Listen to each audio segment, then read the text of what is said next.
Save किया था ना? मैं सिर्फ इसलिए गया था क्योंकि उसने मुझे कॉल किया, that's it. But listen though. Save it for someone else. जिंदगी में सेव करना जरूरी है, मगर जब बात पैसों की हो सिर्फ सेविंग से काम नहीं चलेगा। इक्विटी म्यूचुअल फंड्स में इन्वेस्ट कीजिए और अपने सेविंग्स को आगे बढ़ने का मौका दीजिए। Mutual fund investments are subject to market risks. Read all scheme related documents carefully. Here in Macro Sutra, we try to be balanced. So while last week we talked about the finances of the center, how growth has happened, what the advance estimates said, this week we're going to be talking about the states. How are the states doing? What are their finances doing? And so that's our topic this week on Macro Sutra. Have the states recovered from the pandemic? And what does the data for 2022-23 show us? The RBI has come out with a report that shows us various things. It looks at the revenue, it looks at the expenditure. And so to analyze this, we have with us Radhika Pandey, Senior Fellow at NIPFP, and I'm TCA Sharad Raghavan, Economy Editor at ThePrint. Thank you so much for joining us, Radhika. Thank you. So now, Radhika, let's start at one of the basics of state finances, which is revenues. GST collections have been quite robust overall. So have been income tax collections and corporate tax collections. Has this been transferring to the states sufficiently? Are the states' revenues also being buoyant? Yes, so if we look at 22-23 particularly, we have data for the first half of 2022-23. We see that states' revenues have also been buoyant, and that is due to a combination of factors. One is that states' own tax revenues, mainly the states' gross, the GST collections have been robust, and because the centre's tax collections have been going strong, they have also been, the devolutions from the centre to the states have also been strong. In some cases, they have also made advance payments of tax devolvements to state governments because their revenues have been robust. So all in all, if we look at the revenue position, both in terms of the state's own tax revenues as well as in terms of transfers to states by the central government, we have seen that these have shown a considerable improvement over the last 2 years. So the pandemic hit year was bad, 2020-21, but since then, 2021-22, and then now we are seeing an improvement in terms of the revenues of the states. Though there are interstate variation that we can discuss, but all in all, we have seen a substantial improvement in the states' revenues. Right. So you mentioned the interstate variations, and I know that there are variations in various other ratios like the fiscal deficit and in terms of expenditure. Are there variations in revenue as well? Yes, there are variations in revenues in terms of what has been the share of states' own tax revenues, whether there are some states that are more reliant on central transfers. There are some states whose own tax revenue, the share of own tax revenue has been increasing over time. So those kind of qualitative differences exist amongst the states. For example, Bihar still depends on central transfers to a great extent, and therefore when GST compensation was discontinued, it did have an impact. But overall, if we see, the state's own tax revenues has been increasing since 21-22. Right. Now, I know a lot of you are very interested in GST, just going by the questions, but we'll come to GST in just a bit. Before that, let's look at expenditure, the other side of a state's finances. Now, revenue expenditure, which is usually, salaries, pensions, all of that, that can't really change very much from year to year, or it can grow, but that's basis of the salary growing or pensions growing. But those are committed expenditures. So when a state needs to cut down on expenditure, it usually does this in capital expenditure. This is true for the central government, and it seems to be true for the state governments as well. So is this what has been happening last year as well? So for capital expenditure, we should look at two metrics to assess the state's performance. One is that out of their total expenditure, how much they have allocated for capital expenditure. Like Right. you pointed out that broadly there are two kinds of expenditure. We have revenue expenditure and capital expenditure. So revenue expenditure just does occupy the lion's share because it's committed expenditure. But are states able to develop adequate fiscal space for capital expenditure? That is what is the first metric. Right. And here, if we see for this financial year, 2022-23, there are some states who have increased out of their overall share of expenditure, the share towards capital expenditure has increased. Oh. And amongst those states, Uttar Pradesh is the topmost state. Uttar Pradesh has allocated 21% of its overall expenditure towards capital expenditure. Now, this is budget estimate. Right. Compare and contrast with a state like Punjab. Punjab has allocated just 9% of its overall expenditure towards capital expenditure. So this gives us one view about the state's overall priorities, whether they are reprioritizing towards quality expenditure or not. So that is number one. Now, once they have allocated, which is in the budget, have they actually spent? Which is what we know from what they have done over the last 7 to 8 months. Right. We have data till November. April to November. April to November. Yeah. So for the first 8 months of this fiscal year, how much they have been able to spend out of the allocation that they have made. So Uttar Pradesh has been able to spend 28 to 29% of its allocation. Now we must remember that its allocation is also huge. Almost 1.29 trillion or 1.29 lakh crore has been allocated towards capital expenditure. Okay. So the universe is big. Out of that, 29% has been allocated towards, has been spent in the first 8 months. Okay. Now, another interesting example is that of Maharashtra.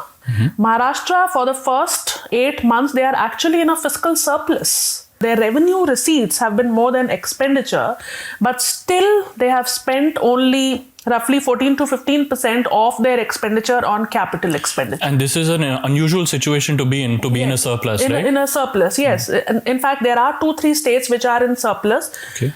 In the first 8 months, Right. because there are some states who do not front load expenditure. They do major part of their expenditure in the fourth quarter, January to March, or they are not borrowing. So we do see examples where for the first 2 quarters or for the first half of the year, the states are having a fiscal surplus. Right. But when you have a situation of fiscal surplus, ideally the states should have front loaded capital spending. But that is not what we see in state like Maharashtra. So the general outcome is that while states have allocated more amount towards capital spending as compared to the previous 2 years, but in terms of the actual spending, it has been muted till now.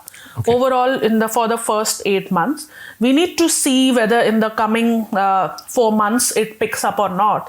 But generally, even if it picks up, it's not likely that they are able to cover the entire amount that they have in budgeted. Just this much time. Yes, in just this much time. Because one of the important points that have been raised in a report by CAG is that states lack the administrative capacity to spend. It's not that, it's not the paucity of income or the funds, right. Because they have funds on their own. They are also getting funds from central government. At least this time, as we discussed, that there have been advance payments made by the central government. So it's mostly also a question of administrative capacity. Now, related to expenditure, we have one question from our viewers, which kind of looks at freebie culture. Yeah. And so he is asking, can you tell on the basis of the fiscal data available, which part of India follows more freebie culture? Is it North India, especially the Hindi heartland states, or is it Southern India?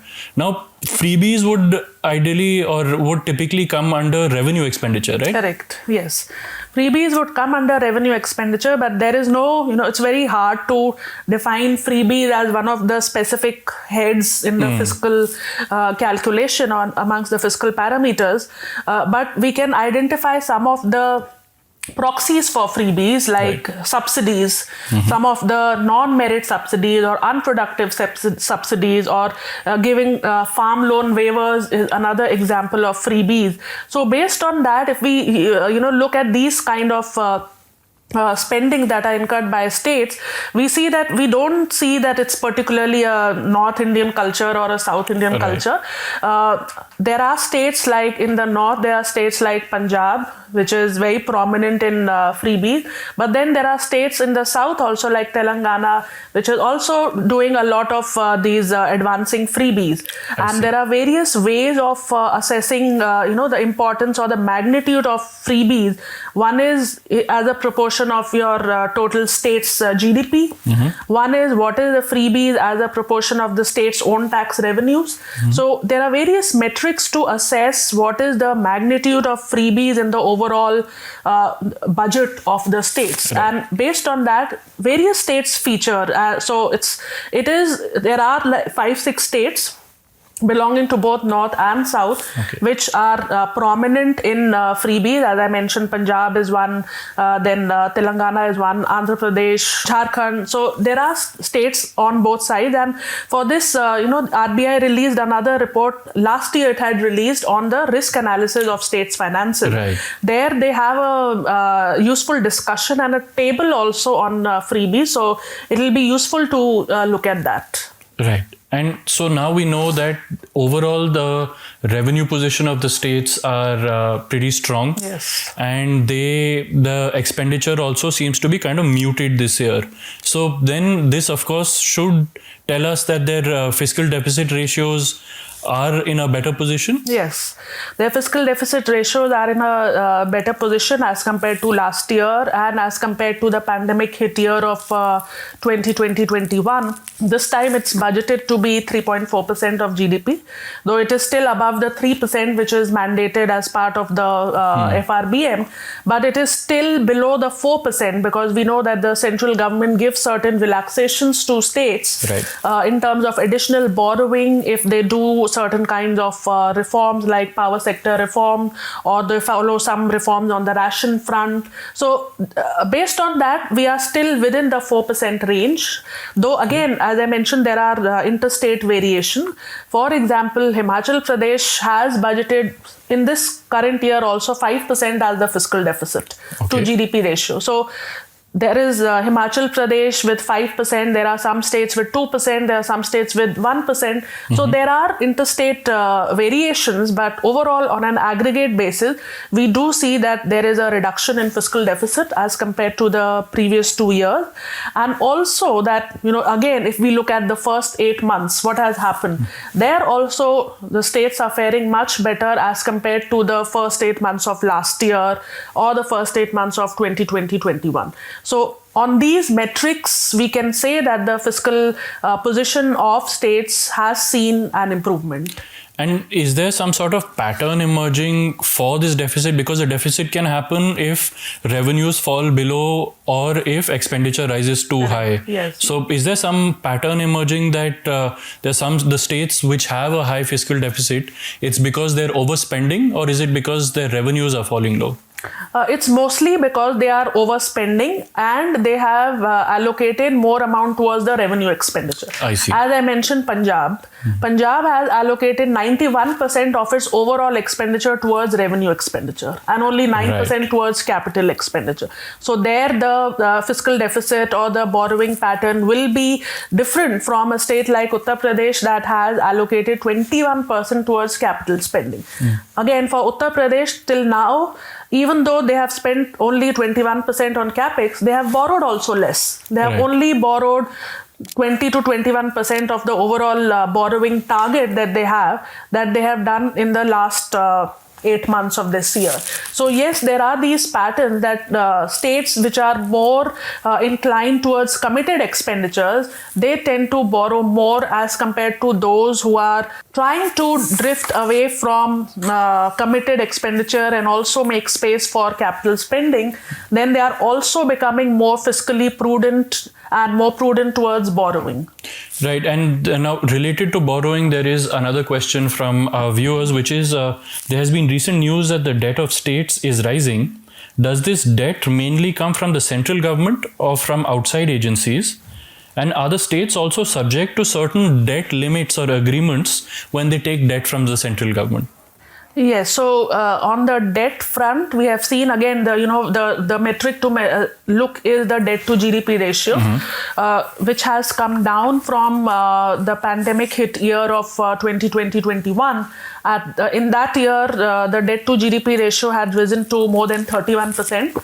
It has now come down to 29.5% for this financial year. That is the budgeted amount, but it is still higher than what the limit is. The limit as recommended by the FRBM review committee, the Fiscal Responsibility and Budget Management Review Committee, which was headed by N.K. Singh.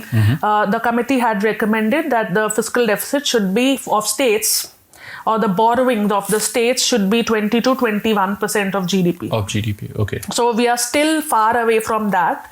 It will still require more consolidation, fiscal consolidation, and having some glide path, as we've also discussed for the central government, that there should be some understanding of how they are going to reduce their debt over the coming years, how they are going to cut back on non-productive expenditure and not cut back on capex to meet their borrowing targets or fiscal deficit targets. So yes, the borrowing targets are fixed, and they are fixed by the FRBM review committee.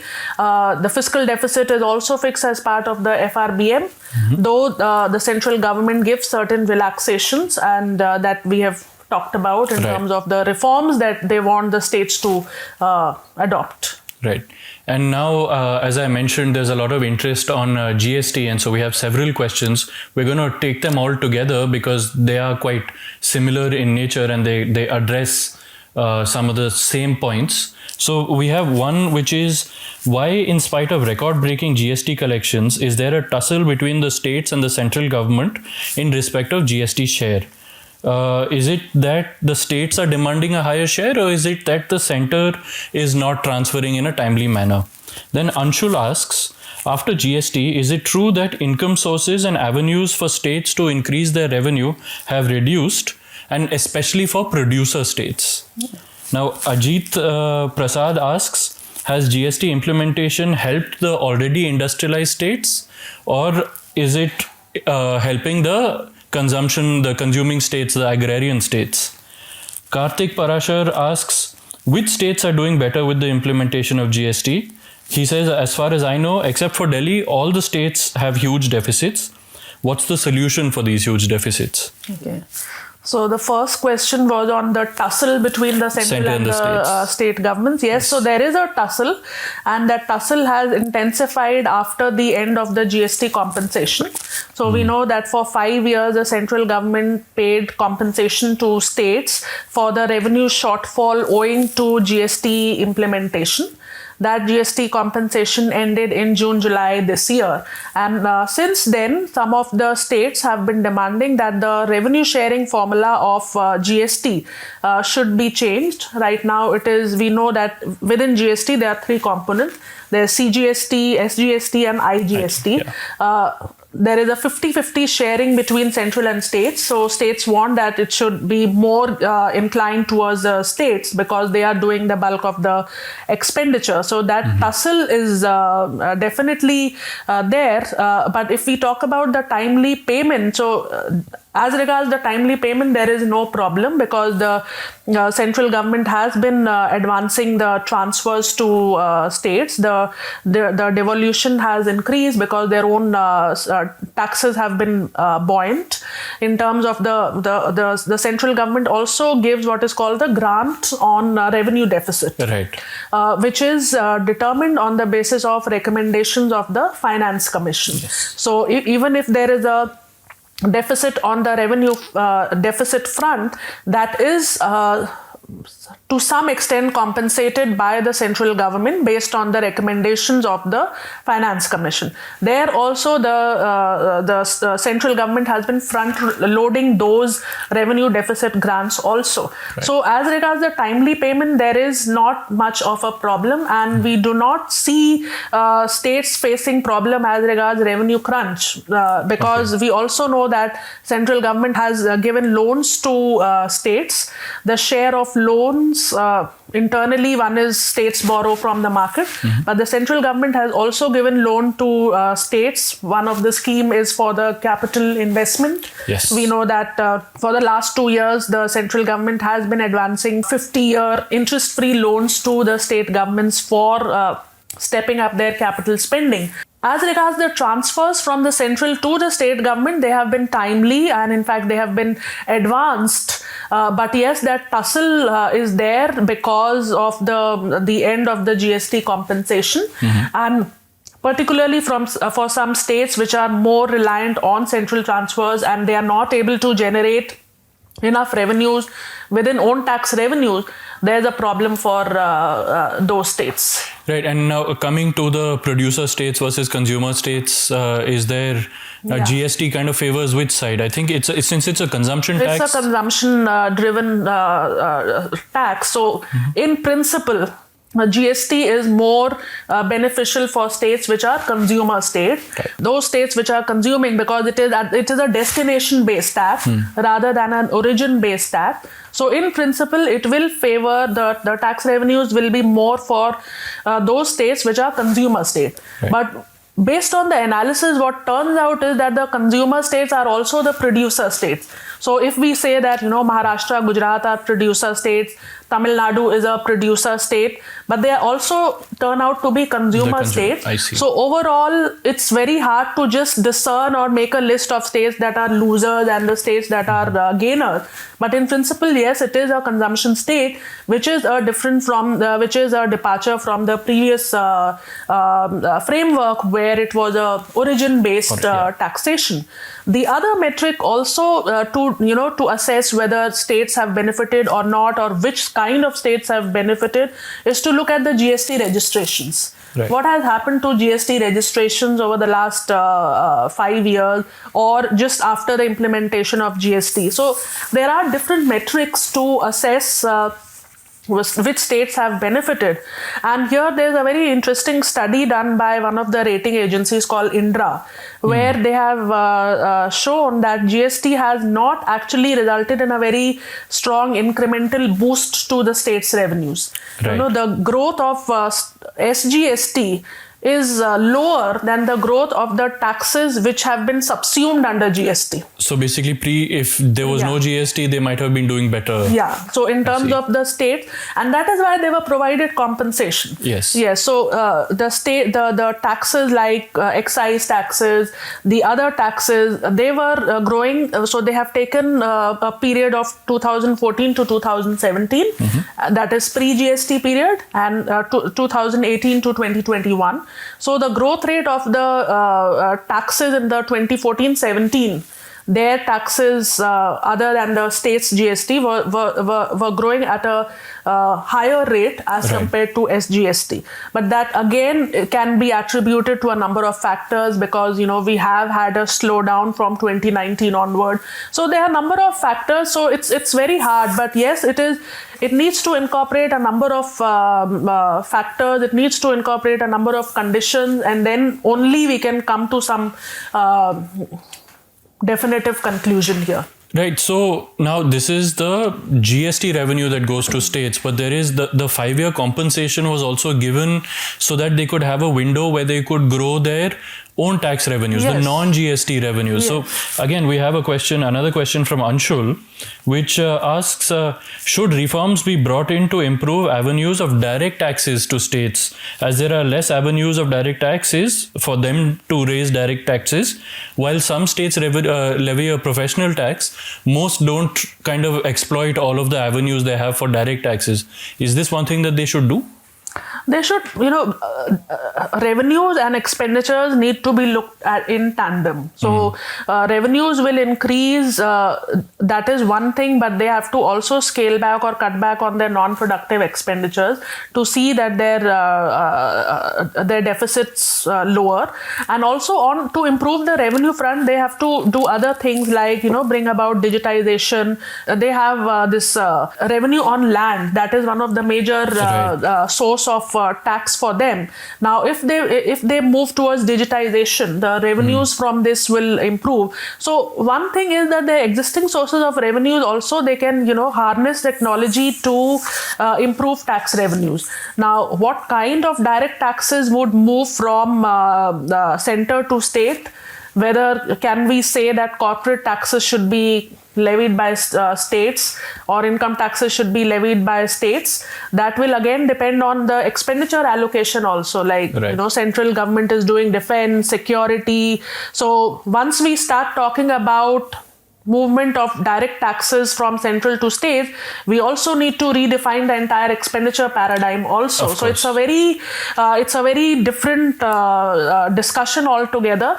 But the low-hanging fruit is to improve the efficiency of the own tax revenue, and there is a big scope for improving the efficiency. Right. One of the other thing which the RBI report also talks about is the revised estimates. See the variation between your budget estimates, revised estimates, and your actuals. Right. Why is that so? So those are the kind of things that need to be improved. The fiscal planning and the fiscal projections need to improve so that your numbers become more reliable. Consider, for example, Bihar. Their budget estimate for fiscal deficit was somewhere around 3%. Revised estimate for fiscal deficit was more than 11%. Wow. This much variation is something in 1 year creates problems in using revised estimate as a signal for assessing the fiscal health. And so there's policy uncertainty as well. Policy uncertainty, the fact that we are not sure, because revised estimate comes at a time when you already have your 10 months of data. It's just like 3 months of data, you already have 9 months or 3 months of data. So that kind of projection should be robust enough. There could be variation, but not that larger variation. So those are some of the things that need to be improved from the point of view of enhancing the revenue efficiency of states. Right. And now we have a very interesting concept that Suresh Pillai has raised in a question. So he asks, what happens to states like Kerala? He gives an example. If they go bankrupt and come to a situation where they cannot find resources to run their day-to-day affairs. Now, the center can just print more notes and get out of trouble. But the states, of course, can't print notes. But what are the ways that they can get out of trouble? Yeah, so there are these checks and balances which are provided or inbuilt in terms of the fiscal legislations and some constitutional provisions. So we should look at firstly the fiscal legislation, the state's own FRBM, which mandates that the borrowing cannot exceed 3% of their GSDP. So that is the first overall limit, that you cannot exceed borrowing beyond this limit. The second thing is that the states can borrow only within the domestic territory of the country. Right. They cannot borrow overseas without seeking permission from the central government. And then the central government has the option to guarantee the debt that the state is taking. So they cannot take debt in foreign currency, or they cannot take debt from outside. It has to be an internal debt on the security of the state's consolidated fund of India.